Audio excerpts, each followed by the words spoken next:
In March of 2000, Cisco Systems had a price-to-earnings ratio of around 196. Investors called it a bargain. 18 months later, it had lost 89% of its value. And the number that was supposed to protect them was the same number that helped destroy them. The P/E ratio is the most famous number in investing. It's on every stock screener, every finance website, every textbook. And most people are using it completely wrong. After 50 years of watching markets, I can tell you a low P/E doesn't mean cheap. And a high P/E doesn't mean expensive.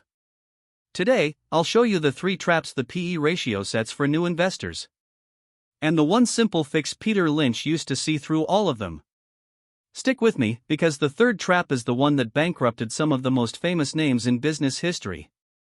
Before we spot the traps, let's make sure we're on the same page.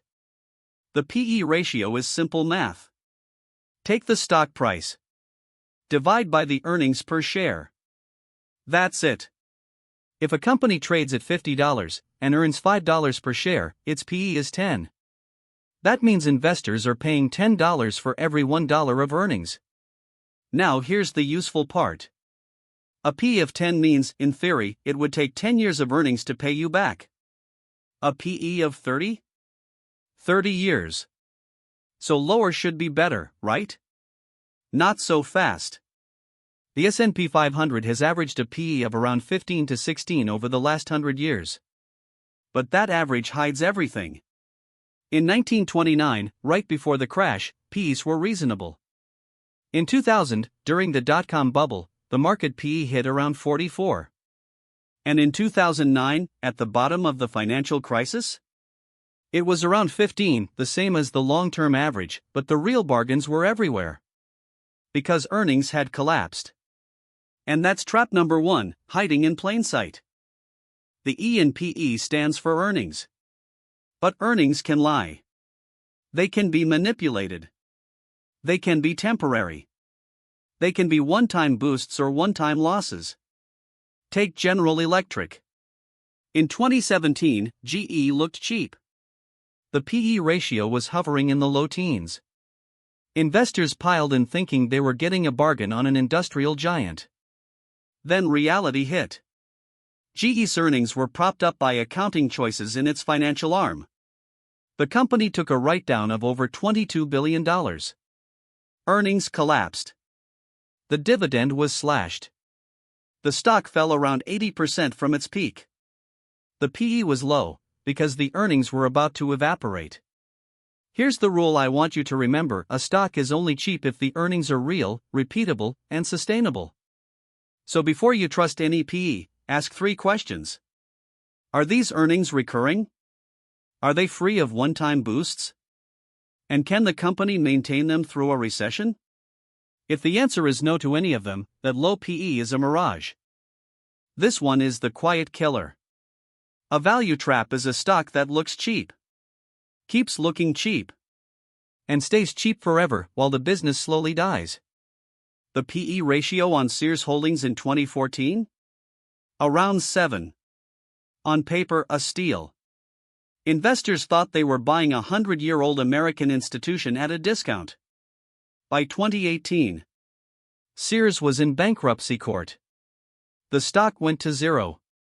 The P/E was low because the market knew something the screener didn't.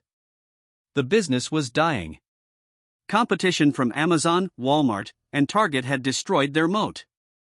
Same thing with JCPenney, Blockbuster, Kodak, Circuit City. All cheap on paper. All destroyed in reality. The lesson? A cheap stock in a dying industry is not a bargain. It's a countdown. And this brings us to the most painful trap of all. Now here's where most value investors get this wrong, and I include my younger self in that group. In 1997, Amazon traded at, well, it didn't have earnings. The P/E was undefined. Or negative. Every year after that, it traded at what looked like an absurd P, 50, 100, 200 at times. Every value investor I knew called it overpriced. They missed one of the greatest compounders in history. Why? Because PE doesn't account for growth. A company growing earnings at 30% a year deserves a higher PE than one growing at 3% a year. Peter Lynch figured this out decades ago. His fix was beautifully simple. He called it the PEG ratio.